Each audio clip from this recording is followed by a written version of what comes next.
This is the day we've been waiting for since early this year. At last, the annual shareholder meeting and Battery Investor Day took place, and boy, do we have some news from this one. This is Tesla Tidbits episode number 625 for October 6th, 2020.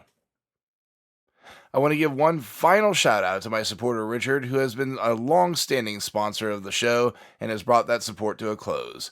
Thank you so much for your support over the years, Richard. For one more time, if you're in the market for a new Tesla, please consider using his referral code. Ask your salesperson to use code Richard174 or go direct to the web link ts.la/Richard174 and pick up a 1,000 mile supercharging credit for your new vehicle. Hello there, ladies and gentlemen. I hope you're sitting down wherever you're at because there is a lot to cover from this event.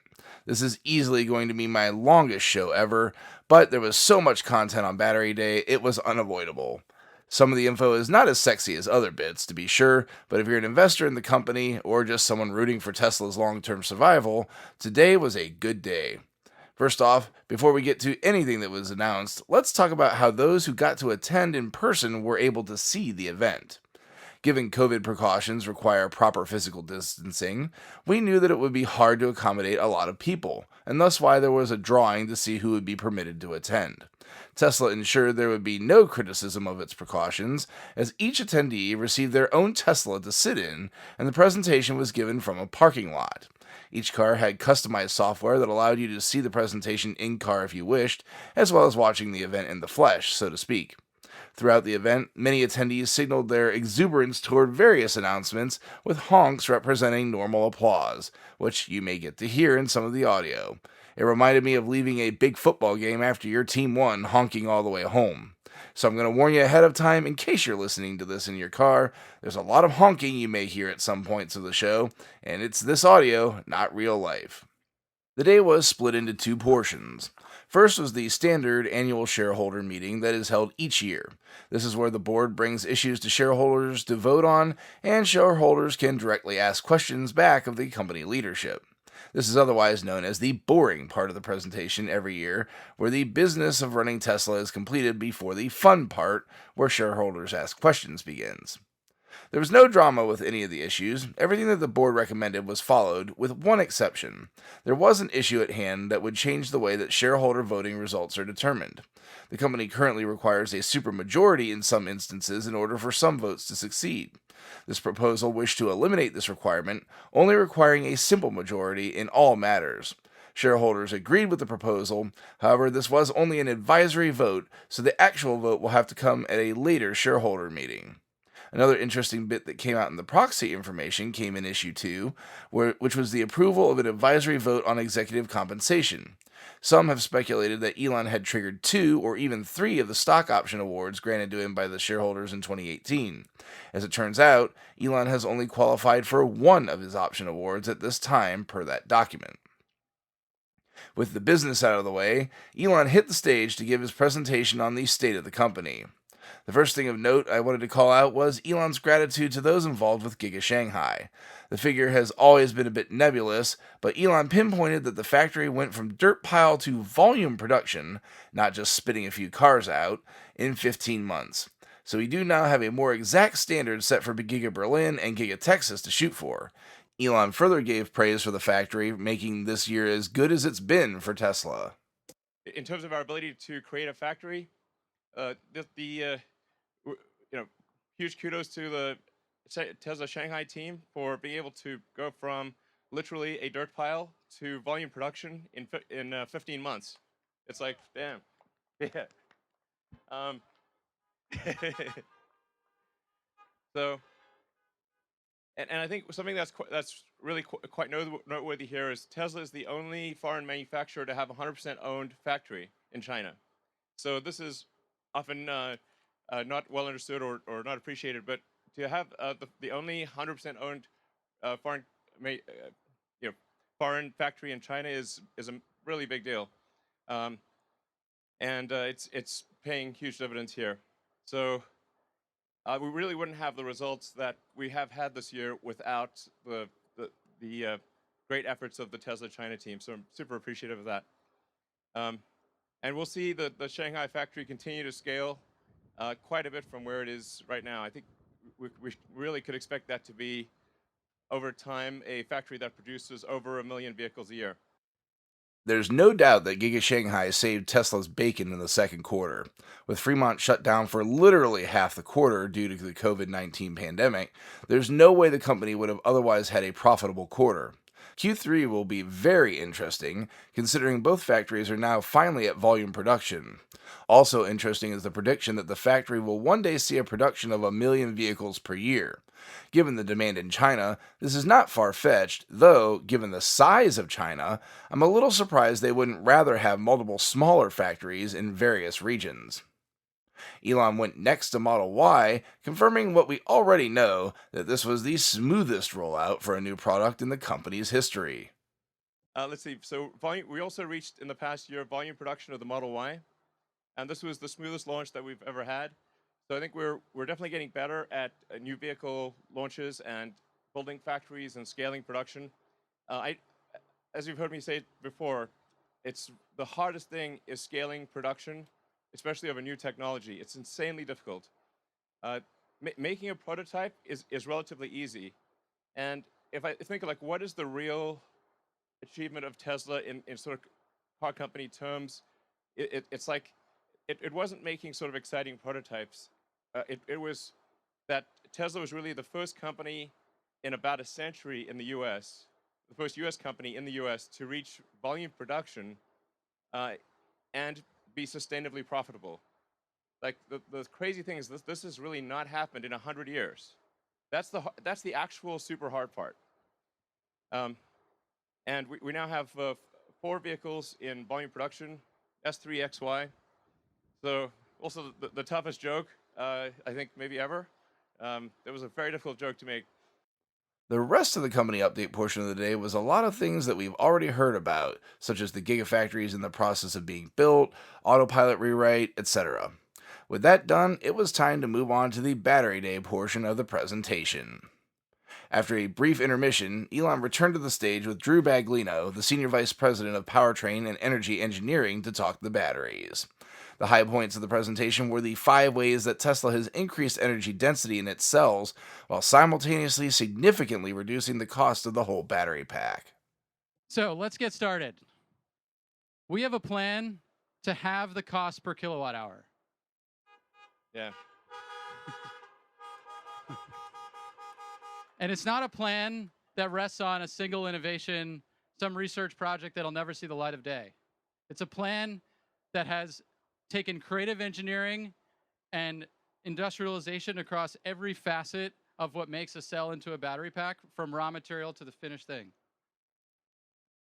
And we're going to go through that plan with you today, step by step, and build up how we get to these goals and how we accelerate this transition and make our vehicles and our grid batteries more affordable. One of the biggest things that Tesla did was increase the size of the cell. However, doing that is not simple, as there are issues in doing so. And when we look at what's happened to date, at least in our products, we've moved from the 18650 form factor to the 2170 form factor through great collaboration with our partners, Panasonic, new partners like LG and CATL, and probably others in the future. Actually, so a slight note on why is the one called the 18650, although not on the slide, versus the 2170, is that the first 2 digits refer to the diameter, and the second 2 digits refer to the length. So that helps explain why are these weird. What's up with these weird numbers? But like nobody could explain to me why there was an extra 0. So I said like, okay, well we're deleting the 0 that nobody can explain in future form factors. So that's why it's technically it's like the 18650 bizarrely. But going forward, it's the 2170 because we just got rid of the extra 0 because it's pointless. And this was a evolutionary step, going from 1865 to 2170, bringing 50% more energy into the cell. But when we look to the ideal cell design, if we were to do it ourselves, we need to go beyond just what we're looking at us in front of us, and study the full spectrum of options. So as you can see, we kind of swept the key figures of merit, how much we can reduce the cost, and how much vehicle range increases as we change the outer diameter of the cell. We found a sweet spot somewhere around 46 millimeters. But it's not just about a bigger form factor. Like anybody could make a bigger form factor. Any fool. Any fool could make a bigger form factor. There, Why are we not any fool? yeah, exactly. There are problems as you make cells larger. In fact, supercharging and thermals in general become really challenging as you make bigger cells. And this was the challenge that our team set our sights on to overcome. And we did. We came up with this tabless architecture that maybe you've heard about, that basically removes the thermal problem from the equation and allows us to go to the absolute lowest cost form factor and the simplest manufacturing process.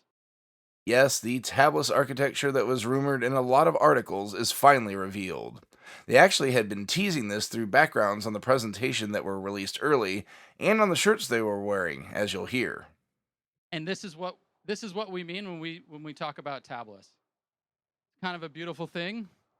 That's what these T-shirts mean, but it's very esoteric. It's like nobody could figure it out. But Yeah. We basically took the existing foils, laser patterned them, and enabled dozens of connections into the active material through this shingled spiral you can see. With simpler manufacturing, fewer parts, 50 millimeter versus 250 millimeter electrical path length, which is how we get all the thermal benefits. yeah, this is important to appreciate. Like basically the distance that that electron has to travel, is just much less. So you actually have a shorter path length in a large tabless cell than you have in the smaller cell with tabs. This is a big deal. So even though the cell is bigger, it actually has more power. The power to weight ratio is actually better than the smaller cell with tabs. This is, again, like this is quite hard to do. So it's nobody's done it before. And it really took a tremendous amount of effort within Tesla engineering to figure out how do we make a freaking tabless cell and have it actually work and then connect that to the top cap. And it's there's a whole bunch of things that we're keeping a little secret sauce here that we're not telling everything. But Sometimes what's elegant and simple is still hard, and it took us a lot of trials, but we're happy where we ended up. yeah, I mean everything's simple in recollection. After you simple, everything it's hard until it's discovered, and then it's simple. So anyway, but there's a lot of really cool things going on that enable tabless, and it's really due to a really great engineering team. Drew and the rest of the team have done amazing work in achieving this tabless construction. And it sounds, I think it may sort of sound a bit silly to some people, but this is like, for people that really know cells, this is a massive breakthrough. For cylindricals to be able to get rid of the tabs dramatically simplifies winding and coating. Yeah. And has an awesome thermal and performance benefit. Yeah, that's just to elaborate on that a bit. It's like when the cell is going through the system, it has to keep stopping where all the tabs are. Yes. So you can't do continuous motion production if you have tabs. You have to keep stopping, and then there's a rate at which you can start and stop and accelerate again, and it really slows down the rate of production. And then sometimes you get the tabs wrong, and you also lose a little bit of active area. It's really a huge pain in the ass to have tabs from a production standpoint. And thus, the 4680 cell was born. Sporting 5 times the energy, 16% more range, and 6 times the power, the latest version of the cell is over twice as thick and a touch taller than its 2170 and 18650, or I guess 1865, predecessors. And this is just the first change made. And so when we put it all together and go to our new 80 millimeter length, 4680, we call this new cell design, we get 5 times the energy with 6 times the power and enable 16% range increase just form factor alone. Yeah, so when these, yeah, it's pretty great. And just to clarify, when we see these plus 16% or whatever the percentage range increases, these are the amounts due just to that particular innovation. However, just when you think everything is sunshine and kittens, while they're producing these new cells at their pilot cell factory near Fremont, they're still perfecting volume manufacturing of the new cells. Yeah, and I want to stress, this is not just a concept or a rendering.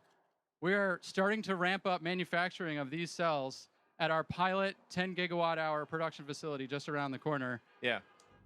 So, yeah. It's a video of some of what's going on in the plant.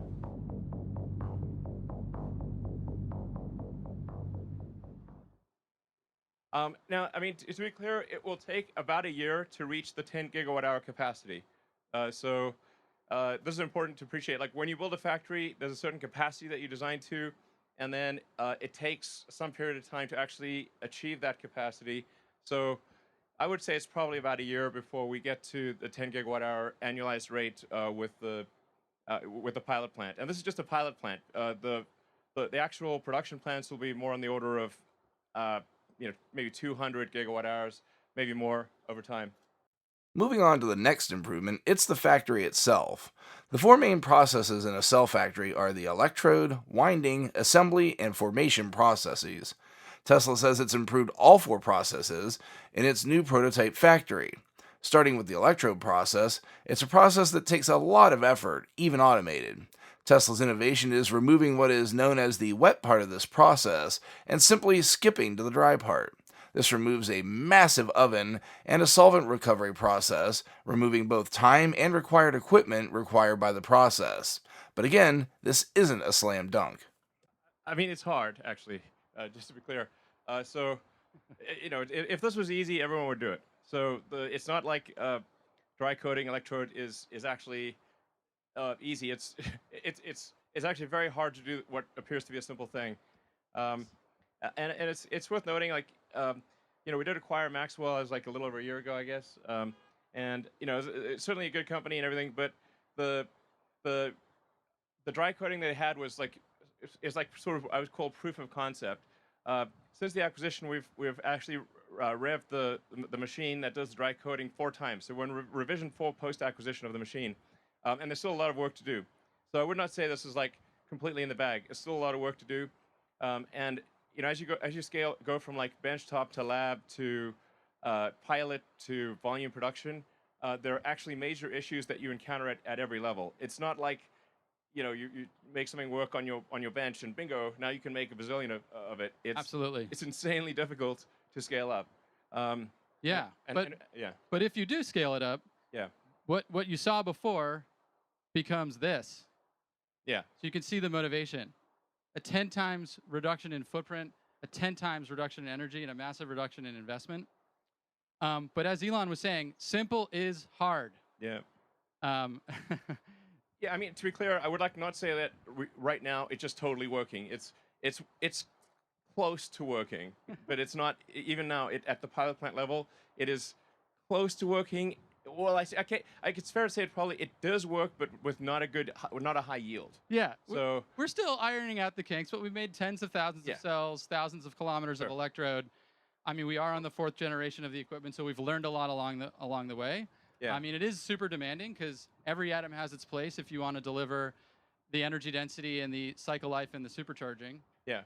But we're confident that we will get there, but it will be a lot of work along the way. There's a clear path to success, but a ton of work between here and there. So item 2 nets a 10 times reduction in both footprint and energy usage. Very nice. However, this is another piece that Tesla readily admits that they're not there yet. They've clearly been working on it a long time, as they're on the 4th revision of the machine making the cells, but they're definitely not happy with the output at all yet. Of course, what good is this improvement if it drastically slows down production? They even say later that they expect to be on revision 6 or 7 by the time they're production ready. So this will clearly take significant time to reach this goal, if that even does it. They move on next to assembly, where they're perfecting the ability to assemble cells while they're in motion. The key to a high-performing assembly line is accomplishing processes while in motion, continuous motion, and thinking of the line as a highway, max velocity down the highway, no start and stop, no city driving. Exactly, no stoplights and traffic lights or anything. You want the highway. I want the highway. Yeah. And together with our internal design team that makes this equipment and designs this equipment, we coupled thinking about how to make the best cell with thinking about how to make the best equipment so that we could accomplish the fastest parts per minute rates on all of these tools. And through all of that development, we were able to get to the point where we can implement assembly lines, one line, 20 gigawatt hours, 7 times increase in output per line. And when you're thinking about scalability and pure effort, having one line be 7x the capability is just effort multiplying. That's a hungry production line. Again, as Elon is wont to say, you're only as good as the slowest component. At least this improves this piece, but it seems that, as was already mentioned, it will be some time before they can truly realize this benefit. Formation was next. This is where the cells are charged and discharged for the first time before being put into service. Tesla believes they can achieve an 86% reduction in investment in this process, along with a 75% footprint reduction, again, allowing them to better utilize factory space and cram more production into a single factory. That all said, Tesla believes it can jam a terawatt hour of annual production into a smaller footprint than currently would only net 150 gigawatt hours. What this translates to, based on what we know today, is about a 75% reduction in the investment per kilowatt hour or gigawatt hour. It's just basically 4 times better than the current state of the art to the best of our knowledge. And I think there's probably room to improve even beyond that. Definitely. Definitely, yeah. So we're able to, from a volume standpoint, actually get what in a smaller form factor than Giga Nevada, we were able to get many times the cell output. So you can see, like, basically, we can get a terawatt hour in less space than it took to make a gigawatt hour. 150 gigawatt hours. So this is pretty profound. It's like I would actually not have thought this was possible several years ago. That we could actually get to terawatt hour scale in less space than what we currently envision for doing 150 gigawatt hours. The factory improvements are claimed to reduce the cost of cell production by another 18%, boosting this savings up to 32% now, combined with the form factor change. Next up, we get to talk anode materials. If you didn't think we were in the weeds and technical talk before, these next 2 sections will certainly fix that. You may have heard the various battery cell chemistry changes that have been either theorized by folks that Tesla would use, or actually seen in use by other manufacturers. Tesla lays out a heck of a playbook over these next 2 sections. Tesla believes silicon is the key in the anode, but like with the cell form factor change, silicon presents challenges. Challenges that Tesla believes it's solved. Let's talk about the anode first. Let's talk about silicon. Why is silicon awesome? It's awesome because it's the most abundant element in the Earth's crust after oxygen, which means it's everywhere. It's sand. Yeah. Sand is silicon dioxide. Yeah. And it happens to store 9 times more lithium than graphite, which is the typical anode material in lithium-ion batteries today. So why isn't everybody using it? The main reason is because the challenge with silicon is that it expands 4x when fully charged with lithium. And basically, all of that expansion stress on the particles start cracking, they start electrically isolating, you lose capacity, the energy retention of the battery starts to fade, and it also gums up with a passivation layer that has to keep reforming as the particles expand. Yeah, basically, with silicon, the cookie crumbles and gets gooey. That's basically what happens. Good analogy. Yeah. And current approaches to solve this, which exist, I mean, we have silicon in the cars that you're all in right now, are involved highly engineered, expensive materials in the scheme of things. Now, they're still great, and they enable some of the benefits of silicon. They just don't enable all of it, and they're not scalable enough.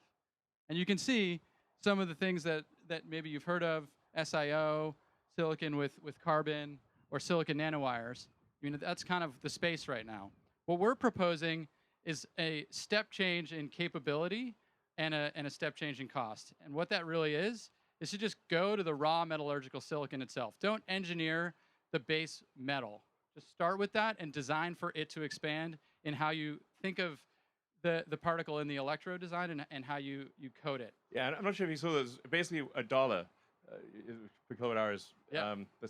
Basically, if you use simple silicon, it's dramatically less than even the silicon that is currently used in the batteries that are made today. And you can use a lot more of it. The anode would cost, with this silicon, and the anode costs $1.20 a kilowatt hour. Yeah.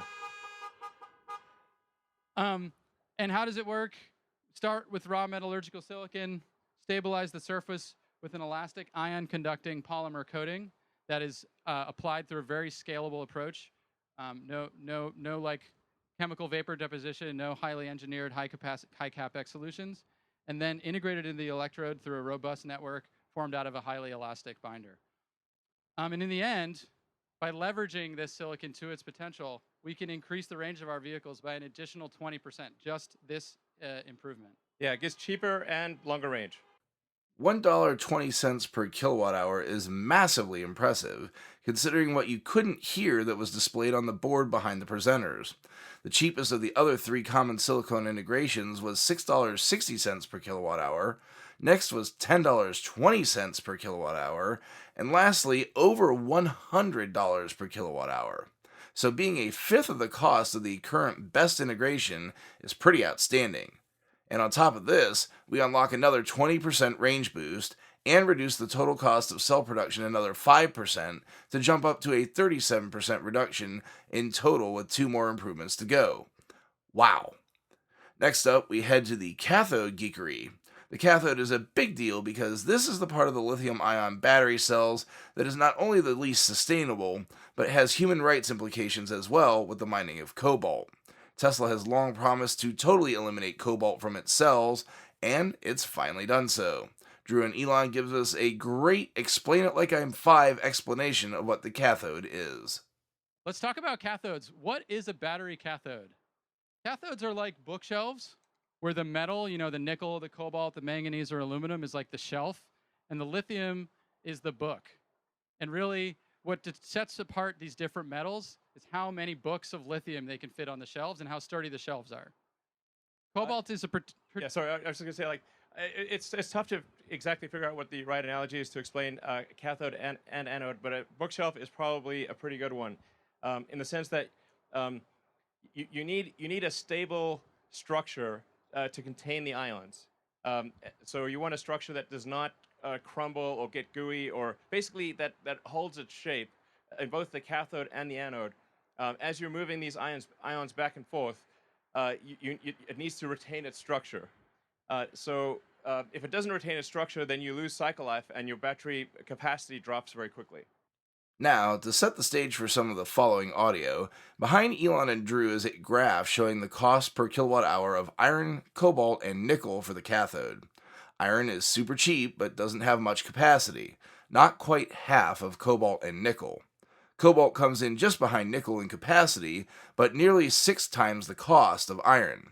Nickel performs the best at only about 3 times the cost of iron, but as you'll now hear, has some drawbacks on its own. But again, Tesla has engineered its way around these. The thing to consider is just fundamentally what the nickel, the metals are capable of, and that's what we have on the chart here. Dollar per kilowatt hour cathode of just the metal, using just LME, London Metal Exchange prices, versus the energy density of just the cathode. And you can see nickel is the cheapest and the highest energy density, and that's why increasing nickel is a goal of ours and really everybody's in the energy in the battery industry. But one of the reasons why cobalt is even used at all is because it is a very stable bookshelf. And the challenge with going to pure nickel is stabilizing that bookshelf with only nickel. And that's what we've been working on with our high nickel cathode development, which has 0 cobalt in it. Leveraging novel coatings and dopants, we can get a 15% reduction in cathode dollar per kilowatt hour. So you remember that playbook I mentioned? Here it is. Tesla is going to utilize multiple chemistries depending on the solution. So if long cycle life is the primary function, they're going with more of an iron chemistry. Super cheap and super long life, but less capacity. If you're going for long range, they're running with a nickel and manganese approach, subbing in that manganese to stabilize the nickel in place of the cobalt. And lastly, if you have a weight-sensitive application, the high nickel approach you just heard about is the solution. But it's not just about nickel. You want to? Yeah, sure. So in order to scale, we really need to make sure that we're not constrained by total nickel availability. I actually spoke with the CEOs of the biggest mining companies in the world and said, please make more nickel. It's very important. And so I think they are going to make more nickel. But there's also I think we need to have a kind of a three-tiered approach to batteries. Um, so starting with iron, that's kind of like a medium range, and then nickel manganese as sort of a medium plus, intermediate, and then a high nickel for long range applications like Cybertruck and the semi. 'Cause something like a semi truck, it's extremely important to have high energy density in order to get long range. So, and just to give sort of iron a bit more time, like uh, although if you look at the watt-hours per kilogram at the cathode level of iron, it looks like nickel's twice as good. But when you fully considered at the pack level, everything else taken into account, nickel is about maybe 50 or 60% better than iron. So iron is a little better than it would seem when you look at it at the pack level fully considered. It's not as good as nickel. Nickel is like 50 to 60% better, but it's actually pretty good. Um, and so good for stationary storage and for medium range applications where energy density is not paramount. And then, like I said, for intermediate, it's kind of a nickel manganese, and it's relatively straightforward to do a cathode that's 2/3 nickel, 1/3 manganese, which would then allow us to make 50% more cell volume with the same amount of nickel. And with very little energy trade-off. I mean, Yeah. just enough to have you still want to use 100% nickel for something like a semi-truck, but really not much of a But what the contents of the cathode are is only a piece of this equation. Tesla's going after the manufacturing of the cathode as well. They claim 35% of the cost of the cathode is simply in the processes creating it. Much like the dry manufacturing process of the electrode, Tesla looks to take a very complex process and simply delete the worst bits of it. Here's a view of the traditional cathode process. Effectively, if you start at the left and you have the metal from the mine, the first thing that happens is the metal from the mine is changed into an intermediate thing called a metal sulfate, because that's just happened to be what chemists wanted a long time ago.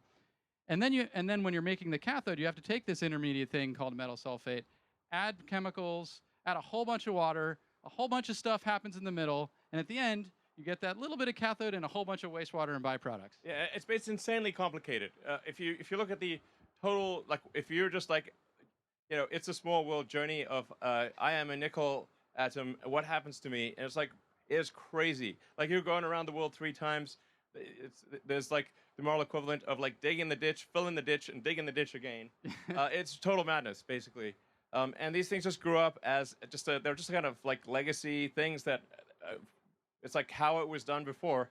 And then they connected the dots, but really didn't think of the whole thing from like a first principle standpoint, saying how do we get from the nickel ore in the ground to the finished nickel product for a battery. And so we've looked at the entire value chain and said, how can we make this as simple as possible? And that's what we're proposing here with our process. As you can see, a whole lot less is going on here. We get rid of the intermediate, metal, water, final product cathode, recirculate the water, no wastewater at all. And when you summarize all of that, it's a 66% reduction in CapEx investment, a 76% reduction in process cost, and zero wastewater. Much more scalable solution. Yeah.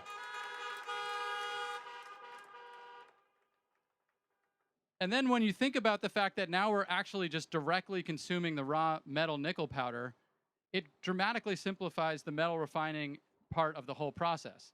So we can eliminate billions in battery-grade nickel intermediate production. It's not needed at all. Yeah. And we can also use that same process we showed on the previous page to directly consume the metal powder coming out of recycled electric vehicle and grid storage batteries. So this process enables both simpler mining and simpler recycling. Cheaper, more environmentally friendly, simpler to mine and recycle later? Man, what's not to like there? The guys go on to talk about Tesla having acquired land in Nevada to help solve the lithium supply piece of the equation. They say that Nevada alone has enough discovered lithium to power the entire US fleet of cars if all cars were electrified. And that's just with discovered lithium. So if you've got anyone throwing any FUD at you about sourcing lithium, you can throw this back at them. And on top of this, we have the recycling of these newer, better sourced, better assembled cells to talk about.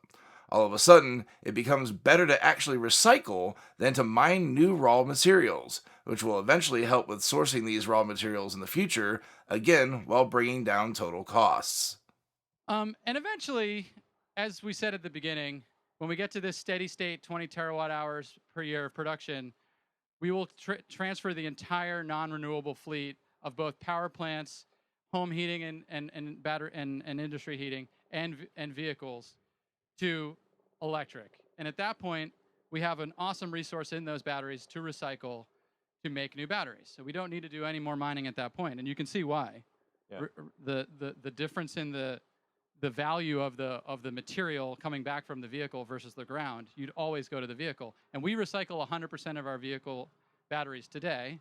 And actually, we are starting our pilot full-scale recycling production at Gigafactory Reno next quarter to continue to develop this process as our recycling returns grow. Yeah, I mean, to date it's been done by third parties, but we think we can recycle the batteries more effectively, especially since we know our batteries, we're making the same battery as the thing we're recycling. So whereas like third-party recyclers have to consider batteries of all kinds. Yeah, and just to think about what this actually means, the recycling resource is always 10 or greater years delayed because batteries last a really long time. But eventually, it is the way that all resources will be made available, and that's why we're investing in this recycling facility in Nevada. Yeah. Long-term, new batteries will come from old batteries once the fleet reaches steady state. So we're now up to a 49% reduction in cost at the pack level.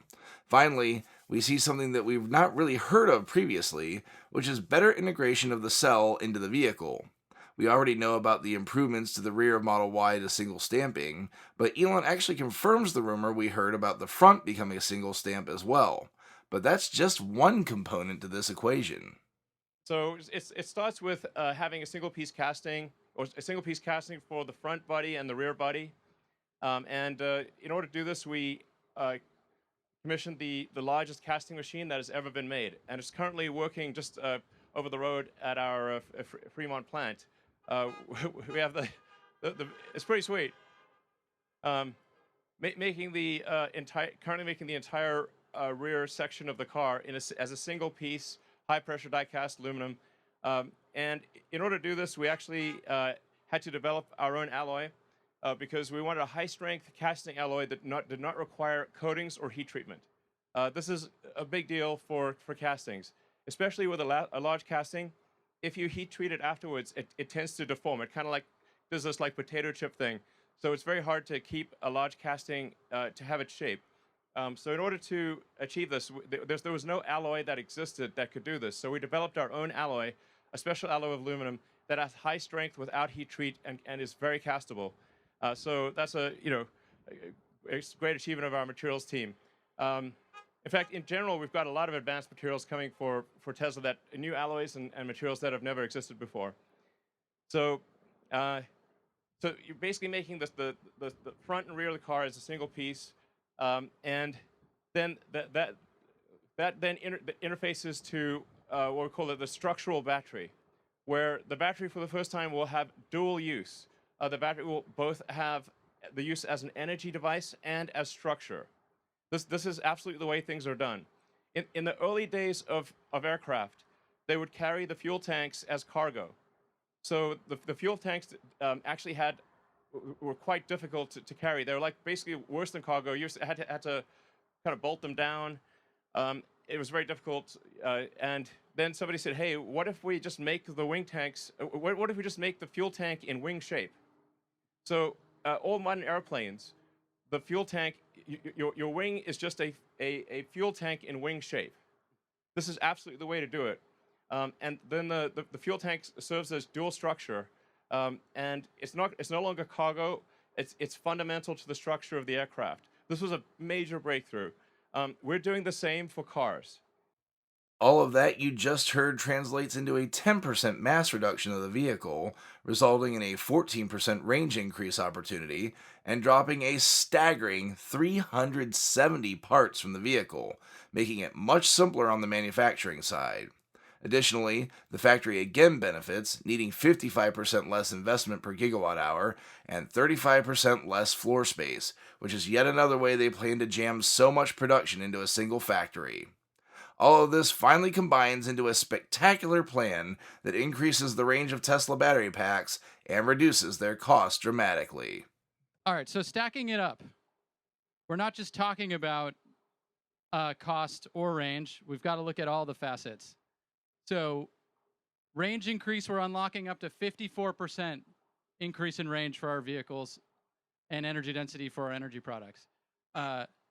56% reduction in dollars per kilowatt hour at the battery pack level, and a 69% reduction in investment per gigawatt hour, which is the true enabler when we talk back about how do we achieve this scale problem here.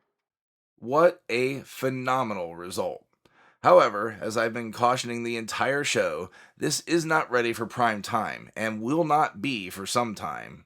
I made a big bold prediction 2 episodes ago that appears to be right on the money as I forecast increases of 50% in range to S and X and roughly 33% increases to 3 and Y. And I said they'd be ready for this in the fourth quarter, which seems to be my only miss.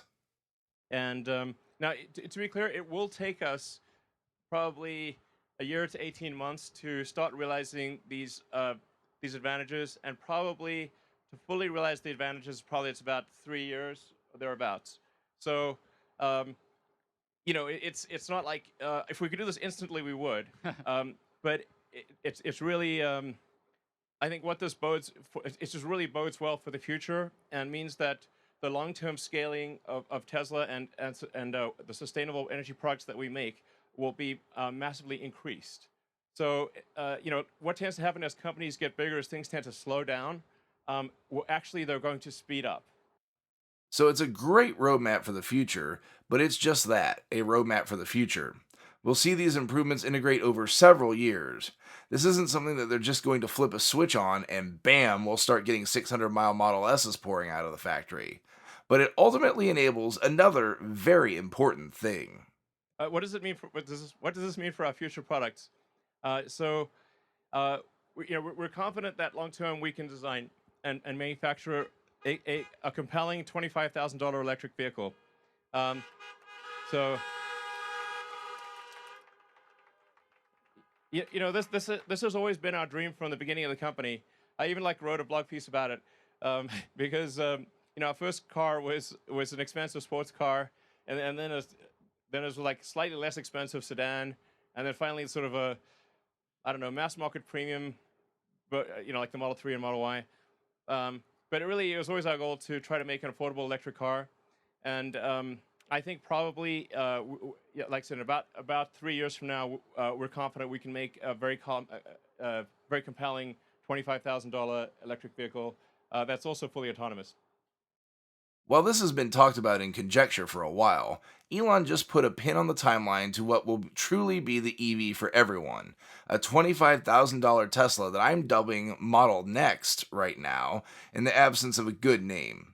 Even beyond what's being done with the existing lineup that already was a death knell for the traditional fossil fuel vehicle, this just makes it laughable to buy anything else.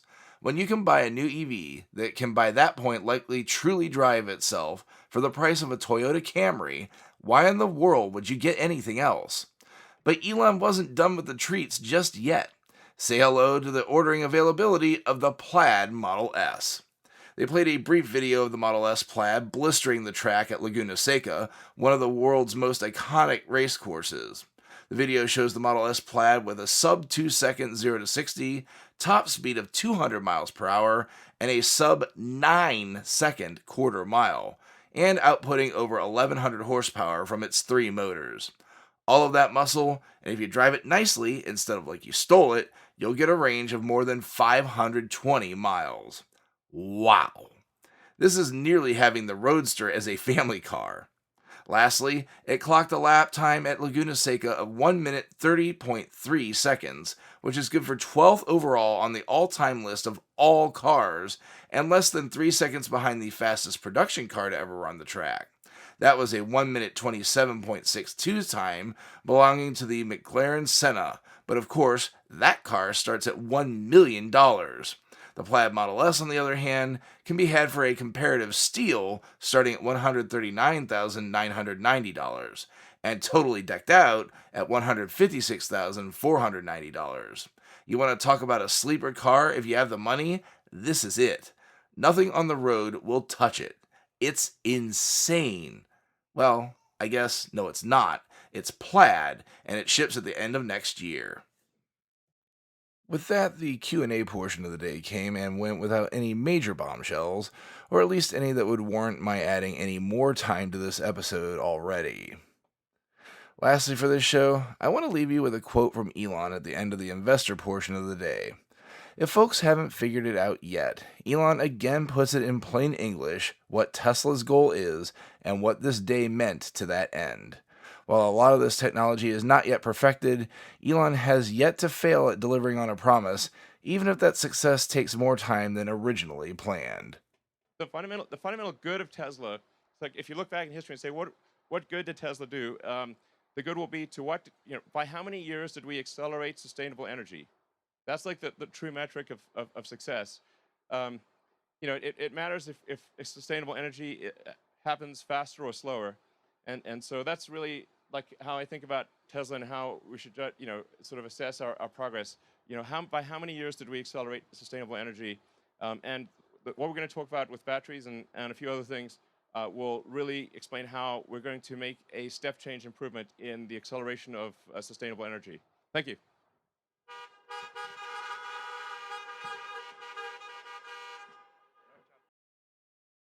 That will finally do it for today's show. You have no idea how much I thank you all for your patience in waiting for this show to be produced. It consists of 21 audio clips, nearly 4 pages of copy, and probably a good 12 or more hours of effort dedicated to writing, producing, editing, and distributing this during some somewhat tumultuous personal times that I'm only now coming out the other side of. Love all y'all so much. We'll be back to regular show production cadence for episode 626. Thanks to all my patrons supporting the show at patreon.com/Tesla Tidbits, and as always, a special shout out to all the super patrons supporting the show at the $10 plus level. They are Ryan Scarborough, Lee Sweet, William Henry Crew III, Dory and Steve Guberman, Ralph and Cheryl Waterhouse, Todd Sullivan, Mitch Long, Zortek LED Canada, Morven Ogg, Raymond and Deborah Malkowitz, T Sportline, Vicky Kirk, Ricky Johnston, Nathan Garza, Ed Patterman, Sunil Joseph, and Brad Lettner. If you have feedback for me, the best way to be heard is to tweet at Tesla Tidbits and use the hashtag AskTeslaTidbits if you'd like your question to be considered for the show. Until next time, keep it charged and hit the road.